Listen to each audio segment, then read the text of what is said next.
네, 이번에는 식사법에 대해서 살펴볼게요. 숟가락과 젓가락에 대해서 살펴볼 건데 우리가 흔히 지금도 밥을 먹을 때 숟가락을 이용해서 국을 떠서 먹고 젓가락으로 음식을 집어 먹고 이렇게 많이 하잖아요. 저도 좀 전에 그렇게 먹고 밥을 그러고 왔는데 이게 의외로 오래되지 않은 문화거든요. 고대 사람들은 숟가락과 젓가락을 이용해서 당연히 밥을 먹었을 거라고 생각하는데 그렇지가 않아요. 그러면은 지금을 놓고 볼까요, 우리? 지금도 저는 밥상에 숟가락과 젓가락을 놓고 밥을 먹는데 전 세계 어느 나라에 가도 숟가락과 젓가락을 같이 쓰는 나라가 없는 거예요. 뭐 가까운 일본이나 중국을 가서도 역시 숟가락이 안 보일 때가 많아요. 어떤 데에는 한국 사람들이 왔다고 해서 숟가락을 놔주긴 하지만 뭐 그 외의 나라는 당연히 숟가락이 없고요. 또는 서양 요리에서 스푼을 넣어주긴 하지만 우리의 그런 숟가락은 또 아니잖아요. 그런데 왜 이렇게 우리는 전 세계에서 유일하게 숟가락과 젓가락을 함께 쓰는 나라가 됐을까? 그게 또 궁금하고 언제부터 그럼 그렇게 썼을까? 이게 되게 궁금했어요. 그래서 저는 이제 우리 고대 사람들이 이것을 사용하는 것과 관련해서 한번 연구를 해봤어요. 중국에서는 지금 쓰는 걸 보면 탕시라고 해서 국물 먹을 때 떠먹는 조그만 그 도자기처럼 생긴 그런 숟가락 비슷하게 생긴 그런 게 있잖아요. 그걸 사용하는데 또 일본 같은 경우는 그 중국의 탕시를 받아들인 랭게라고 하는 걸 사용을 하는데 그 역시도 그렇게 역사가 오래되진 않았습니다. 그러니까 숟가락이 없으니까 이 두 나라는 그걸로 대신해서 대체를 한 거죠. 자, 볼까요? 서양에서 나이프와 포크는 쓰지만 숟가락과 젓가락 쓰지 않죠. 일본을 보더라도 젓가락만 있죠. 같은 아시아권인데도 어떤 나라는 이렇게 손으로 먹기도 합니다. 숟가락은 전 세계적으로 신석시대부터 다 사용을 했어요. 이건 아시아, 아프리카, 아메리카 대륙도 똑같고요. 그런데 젓가락은 중국에서 처음 발명이 됐습니다. 고대 중국에서 발명이 되어서 사용한 식사도구인데 그 시작은 집게에서 시작됐을 거라고 합니다. 그러니까 집게를 가지고서 이렇게 우리가 쓰다가 나중에는 젓가락으로 변화했다라고 그렇게 생각을 하는데요. 중국에서 발명됐다고 해서 뭐 무조건 다 바로 사용한 건 아니고요. 중국도 진나라 시대 이전까지만 하더라도 밥은 손으로 먹었어요. 그러면 진나라 이전이면 공자님, 뭐 맹자님, 네, 그분들도 밥은 손으로 먹었어요. 그러면은 숟가락은 어디다 썼는가 보면은 죽 또는 아주 극히 국물보다는 거의 죽을 먹을 때 쓰는 겁니다. 그러면 젓가락은 어디에 썼냐면 국 속에 있는 건더기를 꺼내 먹을 때 썼어요. 그러면 국물은 어떻게 먹느냐면 그릇에 따라서 그릇에 마신 거죠. 지금도 우리가 뭐 그릇에 있는 뭐 라면 국물이든지 국물을 그냥 그릇에 마시는 것도 그러한 일환이라고 할 수 있겠고요. 그러니까 중국에서도 고대에는 손으로 먹는, 이게 손으로 먹으니까 수식이라고 하는데 이게 이제 보편적이었던 거예요. 그러다가 중국에서 이제 숟가락과 젓가락을 이용해서 먹기 시작한 것은 거의 한나라 때부터예요. 이때부터 쓰는데 여기서 중요한 포인트가 있어요. 숟가락과 젓가락을 이때도 같이 1대1로 같이 썼다라고 생각하면 잘못된 겁니다. 대부분의 사람들은 젓가락만 썼어요. 숟가락은 아주 드문 경우에만 썼어요. 그리고 숟가락을 쓰는 경우에는 주로 귀족층들, 물론 일반 계층에서 쓰긴 했지만은 거의 일반 계층들은 젓가락만 썼습니다. 그러니까 숟가락은 필요할 때 어쩌다가 죽을 먹을 때나 이럴 때만 쓰고 젓가락은 일상적으로 이제 쓰기 시작한 거죠. 그것도 한나라 때부터나 시작된 문화라는 걸 알 수가 있죠. 그러다가 이제 점점 하나가 되는 것은 언제부터일까요? 보통 퀴즈를 내는데 오늘은 제가 선물을 가져오지 않은 관계로 답을 미리 말씀드리겠습니다. 이렇게 한 벌로 숟가락과 젓가락이 한 세트를 이루면 쓰게 된 것은 수나라, 거의 당나라 때죠. 수나라가 너무 빨리 망하는 바람에 당나라부터라고 해도 뭐 크게 틀리진 않겠지만 수당식이라고 할 수가 있어요. 자, 그러면은 어떻게 먹는지 볼게요. 자, 지금도 이렇게 국에 있는 건더기를 국물을 안 먹는 사람들이 있어요. 다이어트 때문에 그럴 수도 있고 또 나트륨 섭취를 줄이려고 다시금 고대로 돌아가신 분들이 계십니다. 고대에는 이렇게 건더기만 건져 먹었어요. 그러면 죽을 먹을 때는 숟가락으로 떠먹었죠. 죽을 이렇게 입으로 대고 마시기에는 좀 어려움이 있죠. 그러니까 숟가락으로 떠서 먹었어요. 그렇지만 밥은 이렇게 손으로 먹었다. 좀 전에 말씀드린 대로. 그림 봐도 역시 이러한 것들을 잘 알려주고 있어요. 자, 한나라 때는 화상석, 어떤 그림을 그린 돌이나 또는 그 그림이 새겨져 있는 벽돌, 이런 것들에 그런 그림들이 잘 나와요. 지금 여기도 보면은 우리가 젓가락만 2개죠.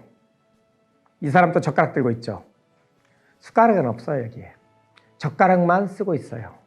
자, 이건 낭낭의 체엽 상자에 그려진 칠기 그림인데, 자, 이 효자, 진짜 효자죠.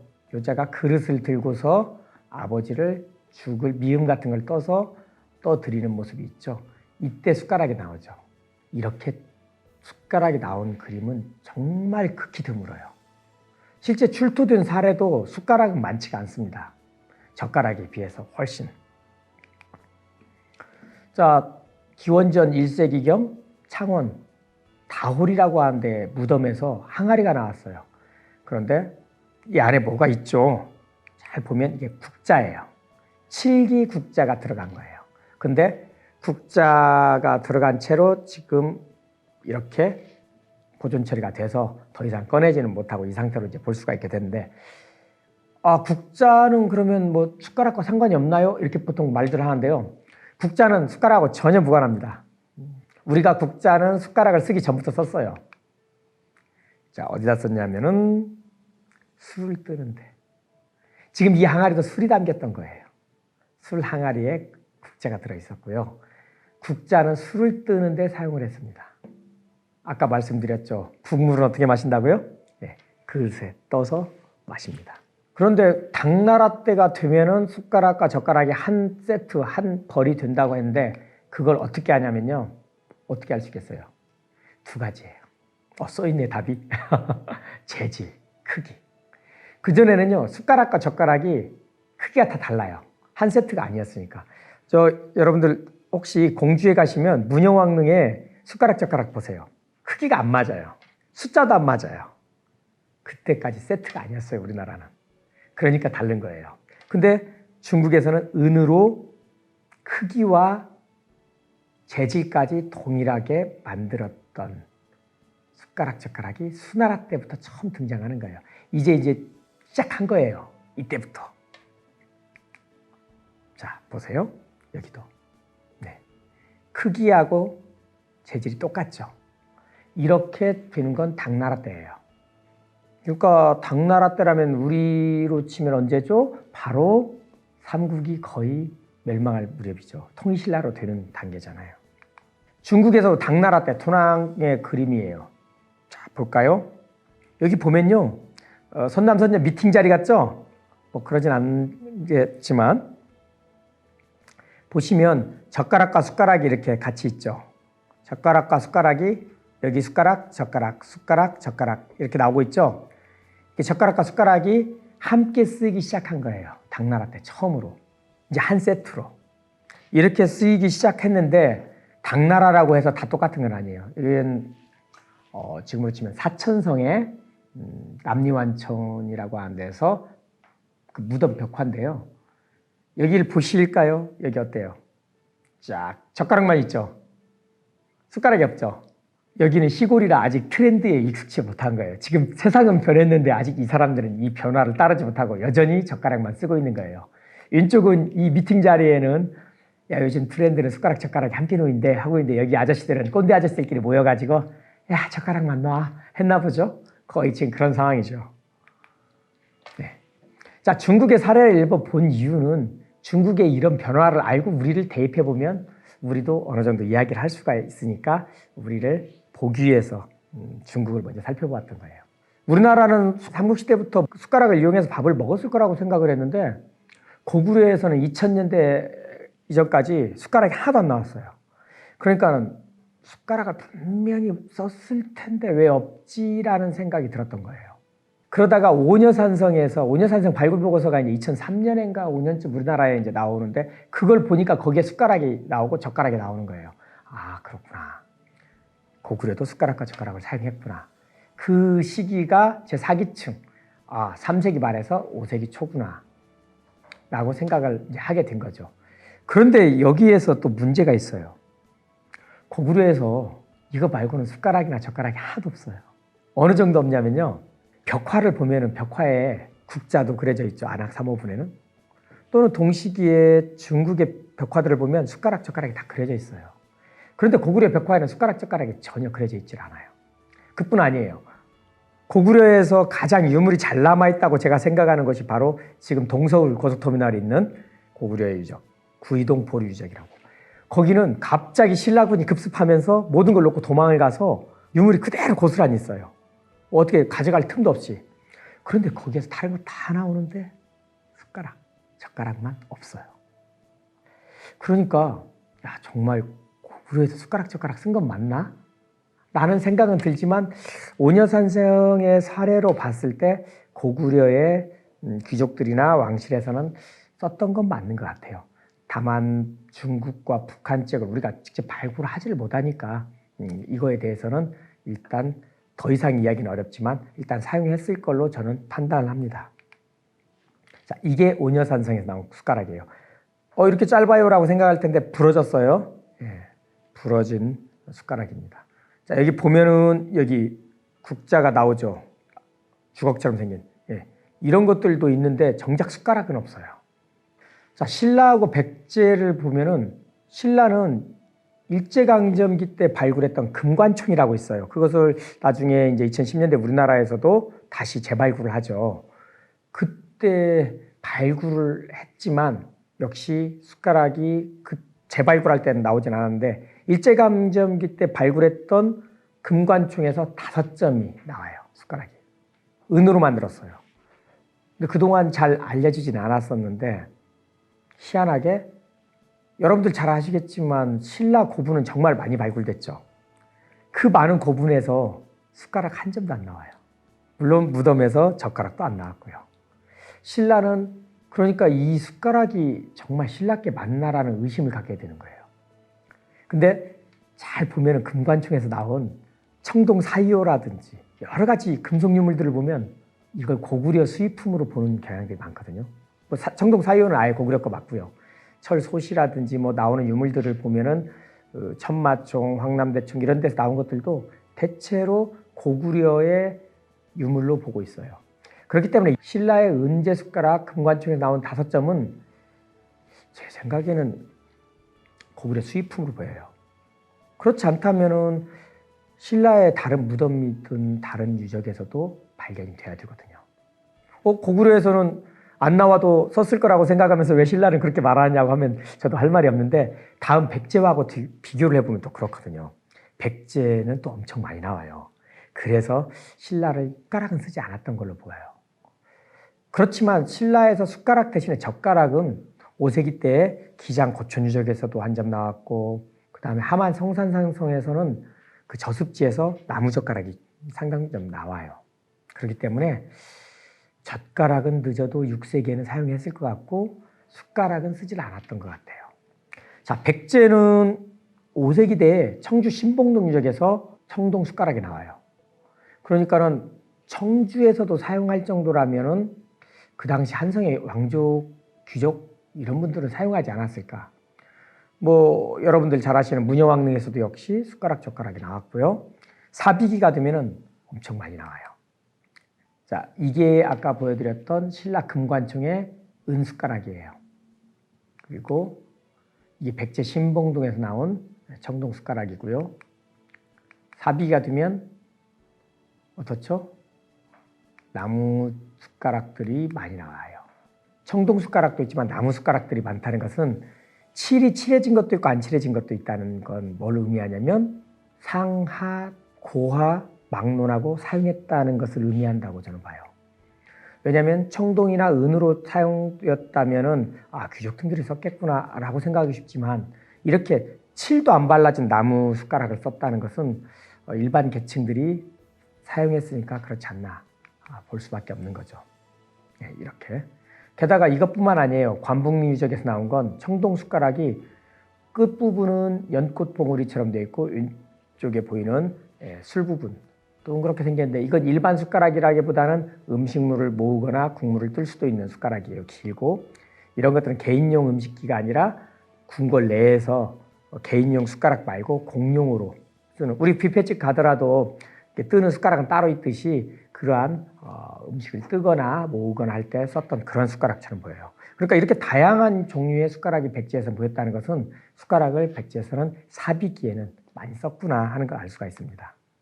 그런데 백제는 젓가락도 많이 나오는데 백제 젓가락은 신라 고구려에서는 볼 수 없는 독특한 특징이 있어요. 자, 뭔가 한번 보겠습니다.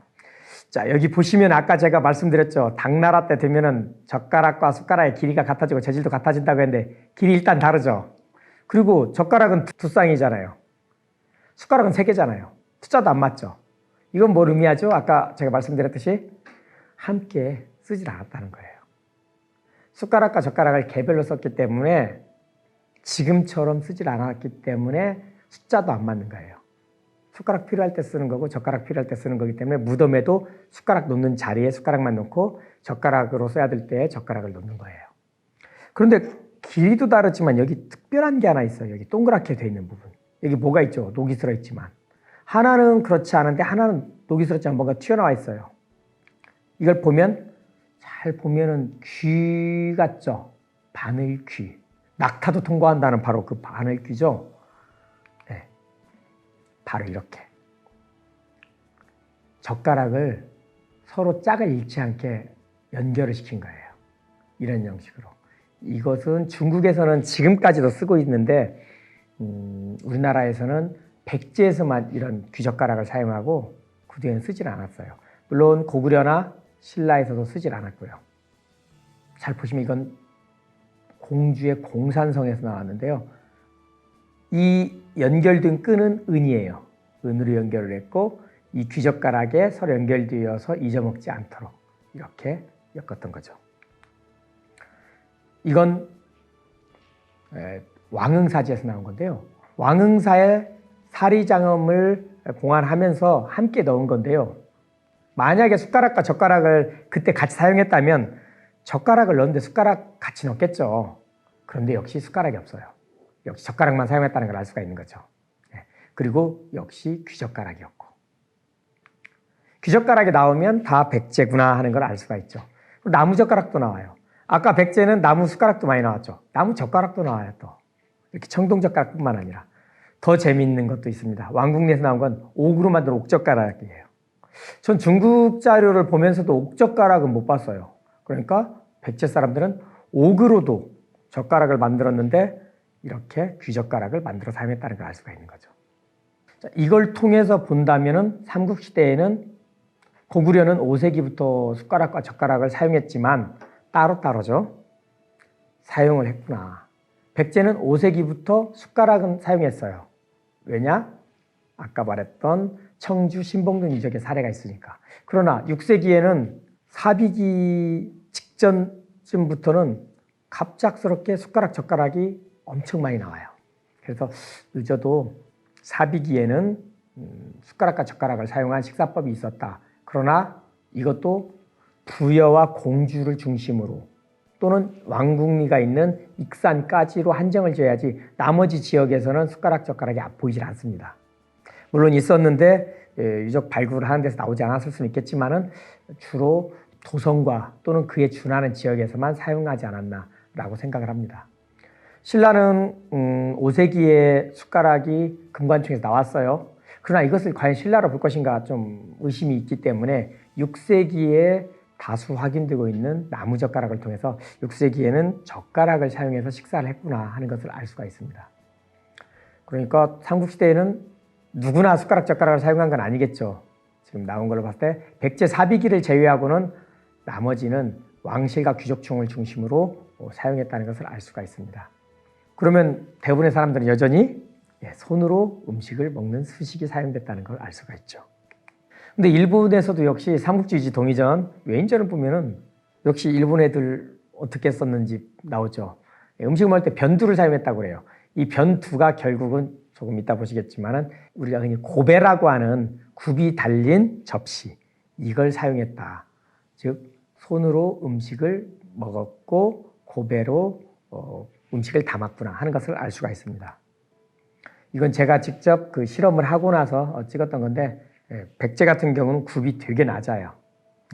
굽 낮은 고배에 이렇게 음식을 쪄서 나무 숟가락을 사용해서 사비계는 먹었구나 하는 것을 알 수가 있습니다. 근데 이때의 그 쌀은 그러면 어땠을까요? 자, 지금 이 유부초밥 만드는 거 손을 보세요. 밥 엄청 달라붙어 있죠, 밥알이. 이렇게 밥알이 달라붙어 있는데 손으로 밥 먹기가 쉽지 않죠.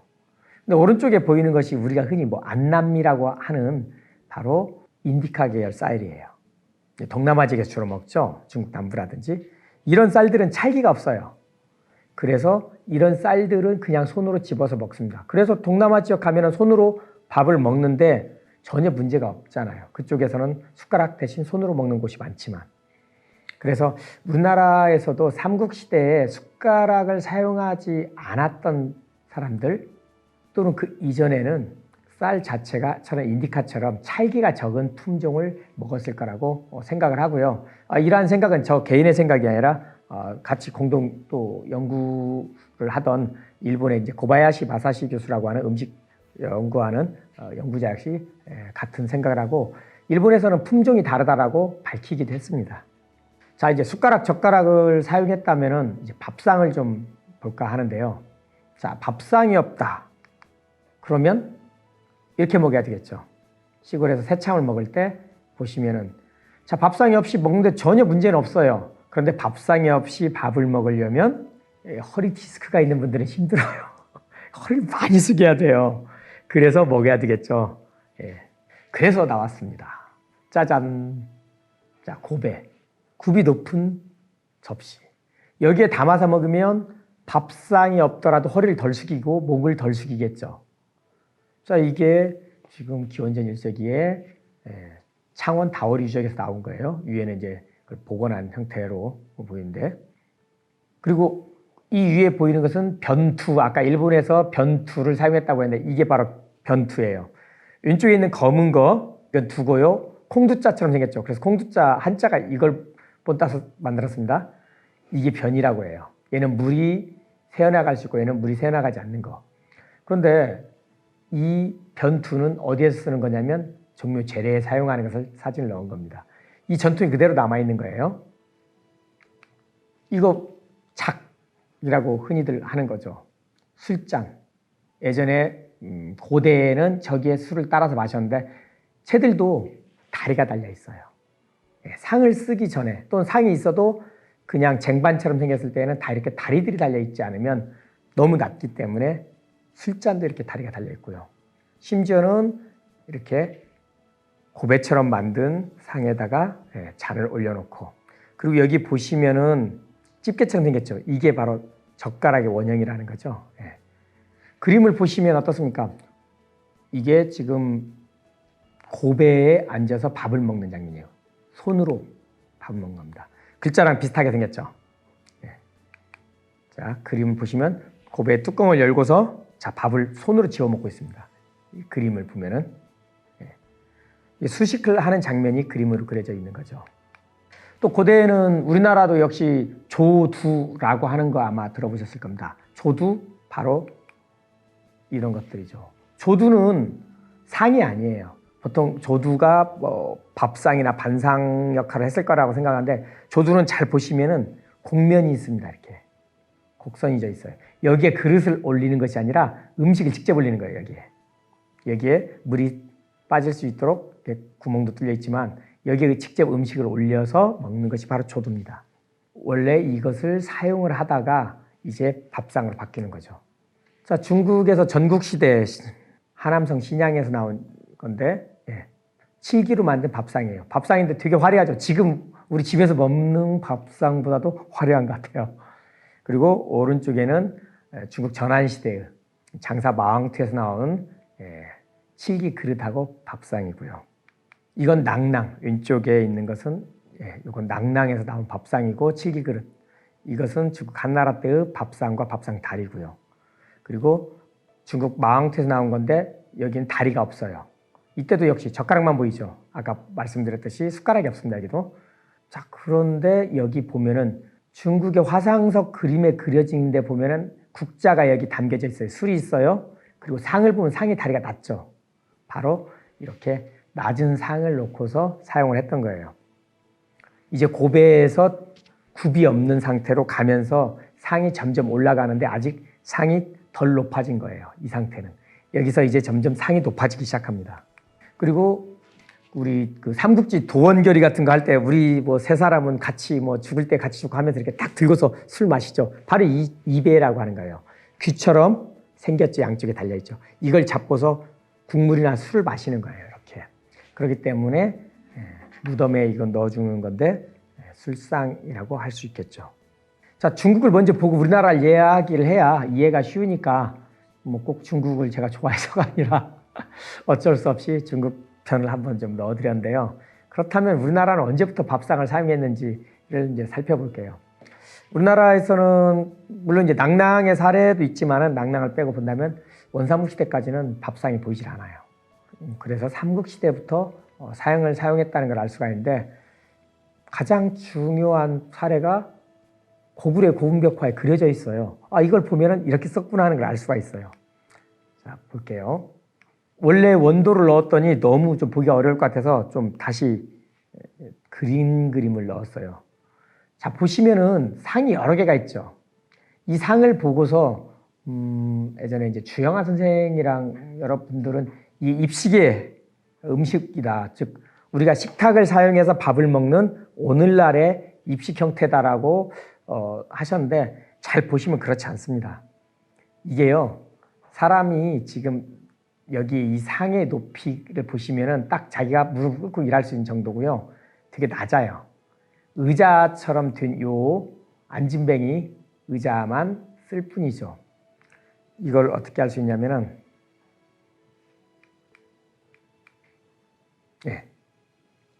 자, 사람이 들고 가는 요거 있죠. 요걸 잘 보시면은 이게 이거예요. 높지가 않다는 거죠. 이 그림도 제가 그 원도를 1920년대의 그림을 보면은 여기가 빗물이 흘러내린 것처럼 이렇게 보이는데 실제 여기에도 다리가 있었을 가능성이 있거든요. 그게 지워진 걸로 저는 추정을 하고 있는데 지금 그 높이하고 그 다음에 여기 이 사람도 주인공은 의자에 앉아 있지만 이분들은 무릎 꿇고 앉아 있어요. 상을 보시면은 무릎 꿇고 식사를 하는 거예요, 평소에는. 그러니까 이 상 자체가 다 똑같은 상이에요. 이 상이 다 똑같은 상이에요. 그래서 입식의 형태가 아니라 그 거주할 때 의자를 사용하긴 하지만 이 자체의 식사를 할 때는 내려와서 같이 이런 식으로 식사를 같이 했을 거다라고 판단을 합니다. 그러니까 고구려에서는 유목민족처럼 입식에 식탁과 의자를 사용했다라기보다는 거주 방식에서는 의자를 사용하지만 식사는 일반 소반을 이용해서 했다라고 볼 수가 있습니다. 신라는 밥상에 대해서 그동안 가장 주목을 받았어요. 왜냐하면 2000년대에 기장의 고촌유적이라고 하는데 저습지에서 이런 유물들이 나왔어요. 그리고 경산의 임당 저습지라고 하는 데에서도 또 이러한 유물들이 나왔어요. 자, 이걸 보면은 뭐냐면은 이게 뭐 같아요? 되게 특이하게 생겼죠. 이게 흔히 볼 수 없을 것 같은데 지금 보신 게 바로 경산 임당에 있는 게 요 밑에 아랫부분이고요. 상의 다리 부분이고요. 지금 이건 뭐냐면은 이 부분이에요. 보강하는 판. 즉 이걸 가지고서 신라에서는 일찍부터 사용했다. 그리고 이게 다 조립식이잖아요. 이걸 대량 생산하고 조립식으로 만들었다. 이런 기술이 있었다라고 했던 거예요. 그러니까 이 기술이 그러면 어떻게 된 건가 또 일본 연구자들이 찾아봤죠. 그랬더니 일본에서 야요이 시대 후기에 한반도를 거쳐서 상이 들어오는데 이 상은 중국에서 들어온 거다. 중국 한나라의 영향을 받아서 들어온 거다. 이렇게 이제 연구가 됐었어요. 그래서 당연히 신라 사람들은 밥상에 이렇게 밥을 여기에다 놓고 먹었다라고 알려졌는데 저는 계속 궁금했어요. 아니 어떻게 그 높은 굽을 쓰는 고배가 신라 가야에서는 흔한데 그 고배를 쓰는 사람들이 밥상을 쓴다라는 것은 이해가 가지 않거든요. 왜냐하면 밥상 위에 굽이 없는 그 그릇이 올라간다면 당연하죠. 우리 요즘 쓰는 밥그릇에는 굽이 없잖아요. 그런데 밥상 위에 고배가 이렇게 있다면 이 정도는 돼요. 그러면 밥을 먹을 때 되게 힘들어요. 밥을 이렇게 먹는 게 아니라 이렇게 먹어야 되거든요. 음식이 잘 보이지도 않고 이렇게 해서 먹어야 돼요. 그렇기 때문에 저는 좀 의심스러웠어요. 그런 것을 가지고서 제가 다시 좀 연구를 해보니까 실제 이건 밥상이 아니었더라고요. 이건 책상이었어요. 자, 중국의 그림을 보시면 알겠지만 책상은 양옆에 이렇게 단이지고 앞뒤가 뚫려 있는 것이 일반적이에요. 쓰기가 편하죠. 문서를 만들거나 글을 쓰거나 왔다 갔다 하기에. 그리고 우리는 그 창원 다오리 유적에서 무덤에서요, 문서를 만들던 붓, 그리고 그 당시에는 종이가 아니라 이제 목간, 나무에다 글씨를 새겼기 때문에 나무에 글씨를 새기다가 오자 탈자가 생기면 칼로 깎으면 돼요. 삭도라고 해서 지우개 역할을 하는 칼, 이런 게 발견됐어요. 그러니까 그 당시에 문서 행정이 원활히 이루어졌구나. 즉, 그 당시에 문서 행정은 어디서 이루어졌겠어요? 이러한 책상에서 이루어졌겠죠. 그래서 이러한 것들은 다 밥상이 아니라 책상이라고 저는 생각을 하고요. 실제 중국의 사례나 또 조선시대에도 경상, 책을 읽는 경상 어떻습니까? 앞뒤가 트여 있고 양옆으로 다니져 있죠. 이런 것들은 밥상이 아니다라고 하는 것을 결론을 이루었어요. 이것은 보시면 알다시피 어떻습니까? 양쪽에 다니져 있죠. 음식 그릇이 나가지 않게 또는 음식물이 나가지 않게.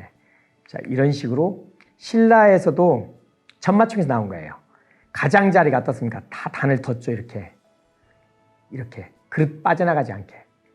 중국도 볼까요? 이미 전국시대부터 보면 이렇게 가장자리에 다 단이 있어요. 턱을 둔 거예요. 음식 그릇이 빠져나가지 않게 내 귀퉁이를 다 돌렸죠. 이게 바로 전형적인 밥상이에요. 그러니까 신라는 왕실 또는 그에 준하는 사람의 무덤인 천마총 내에서도 역시 쟁반처럼 다리가 없는 걸 썼구나. 아니면 지금 여기 다오리의 사례처럼 아주 낮은 다리가 달린 이러한 그릇을 썼구나. 이것은 반 자체로 쓸 수도 있고 여기에 그릇을 올릴 수도 있고 음식물을 직접 올릴 수도 있는데 제가 보기엔 여기에는 음식물을 직접 올렸던 것 같아요. 그래서 신라는 거의 5세기 때까지는 이 턱이 달린 상을 쓰지 않고 쟁반을 썼다라고 저는 생각합니다. 근데 백제는 이제 밥상이 보이질 않아요. 지금까지 밥상이 나온 사례가 거의 없어요. 그래서 많이 고민을 했죠. 그런데 문영왕릉에서 나온 상의 부재가 딱 있어요. 이걸 보면은 다 썩어서 상의 위에 천판이라고 하는 음식 그릇을 올려놓는 자리만 남고 나머지 다 썩어버렸어요. 그러니까 이게 뭐지? 이 음식 그릇을 봤을 때는 상은 맞는데 상의 전체적인 형태를 파악하기가 참 어렵죠. 그러다 관북리 유적에서 상의 조가리를 제가 하나 또 찾은 적이 있는데 이 역시도 일부이기 때문에 전체 형태는 참 찾기가 어려워요. 그런데 백제는 특징적인 게 바로 굽이 이렇게 낮아요. 이미 한성기부터. 자, 보시면은 고구려는 고배가 없습니다. 고구려는 굽이 달린 고배 자체가 없어요. 처음부터 밥상을 사용했던 거예요. 아까 벽화에서 보셨다시피. 백제는 삼조끼나 고배를 봐도 다리가 다 낮습니다. 이건 뭐겠어요? 밥상을 썼는데 밥상이 낮았다는 거죠. 그래서 쟁반 형태의 상이나 아니면 낮은 밥상을 사용했다는 거죠. 한성기부터. 신라는 6세기부터 단각화가 시작돼요. 이 고배가 낮아져요. 신라의 고배가 이렇게 이 높이로 낮아지는 거, 즉 백제처럼 낮아지는 것은 6세기부터예요. 그래서 신라는 고배가 낮아진 6세기부터 밥상을 사용해서 밥을 먹었구나 라고 생각을 합니다. 가야는 밥상을 썼는지 안 썼는지는 모르겠지만 높은 고배 쓰시다가 망해버렸어요. 그래서 제가 감히 어떤지는 물어보지를 못했어요. 가야에다가는. 그래서 일단은 고배의 높이를 가지고 봤을 때 신라는 아까 천마총 어땠습니까? 천마총도 역시 6세기 이전이잖아요. 그때는 쟁반 형태를 썼잖아요. 그러니까 이러한 굽 높은 그릇이 충분히 쓰일 수가 있는 거죠. 자, 일본도 아까 사례 보셨죠? 그래서 일본의 사례를 봤는데 일본에서는 이게 요시노가리에 복원을 한 거예요. 자, 이분들은 아직도 일본에 대해서 되게 맹신하시는 분들이 많아요. 일본 자료들에 대해서. 저는 연구를 하면서 일본 자료들이 적당히 한 70% 정도까지 고증이 잘 됐고 그 나머지는 자기들 마음대로 이렇게 했구나 하는 것을 많이 느꼈어요. 사실 원래 여기에도 그림을 제가 몇 장 넣었어요. 일본 걸. 하나도 안 맞는 것들을. 그런데 제가 굳이 뭐 일본을 그렇게 디스할 필요까지는 없으니까 이거 한 장만 넣었는데 이 자체가 나쁘다는 건 아니라 고증을 잘했어요. 자, 보시면 밥상이 없잖아요. 그러니까 고배를 쓰는 거예요. 이렇게 높은. 이건 상당히 잘했다고 생각을 하지만 여기는 상이라고 만들어 놓고 그 위에 고배를 또 올렸잖아요. 되게 높죠. 이런 복원 문제. 두 번째, 아까 보셨다시피 이런 그 책상을 밥상으로 생각하고 밥상으로 복원한 것들. 이러한 것들은 좀 문제가 있겠죠. 그래서 일본 같은 경우도 6세기 이전에는 밥상을 사용하지 못했고 밥상 자체를 썼다면은 쟁반 형태로 다리가 없는 것을 썼다는 것을 알 수가 있습니다. 자, 그러면은 정리를 했을 때 고구려에서는 벽화를 보니까 4세기 전부터 밥상을 여기 안이라고 했는데 이게 일반 상을 말하는 겁니다. 이 안, 즉 다리가 달린 상을 사용했고 고구려의 그 식사 방식은 좌식이지 탁자를 이용한 입식은 아니었다. 그러면 백제는 어땠을까? 백제는 고배의 굽을 놓고 봤을 때나 여러 가지 요건을 놓고 봤을 때 한성기 단계부터 다리가 낮거나 아니면 쟁반 형태의 반을 사용하다가 늦어도 웅진기부터는 더 늦는다면 사비기부터는 지금처럼 다리가 높은 밥상을 사용했다라는 걸 알 수가 있습니다. 신라 같은 경우는 5세기까지는 밥상으로 다리가 없는 반을 주로 사용했고 그 다음에 6세기부터 이제 다리가 높은 일반 상을 사용하기 시작했구나 하는 걸 알 수가 있습니다. 이런 것들은 제가 고배라고 하는 굽이 높은 그릇을 통해서 알 수가 있고요.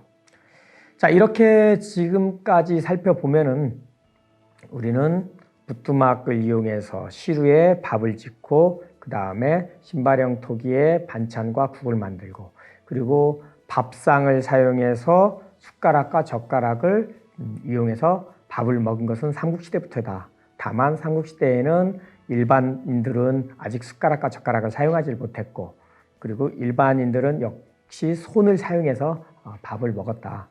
그리고 우리가 일반적으로 숟가락과 젓가락을 이용해서 밥을 먹기 시작하는 것은 거의 고려시대에 와서의 일이다라는 것을 알 수가 있습니다. 이 이후의 부분들은 나중에 또 기회가 되면 또 이야기하도록 하겠습니다. 긴 시간 동안 잘 들어주셔서 감사합니다. 감사합니다.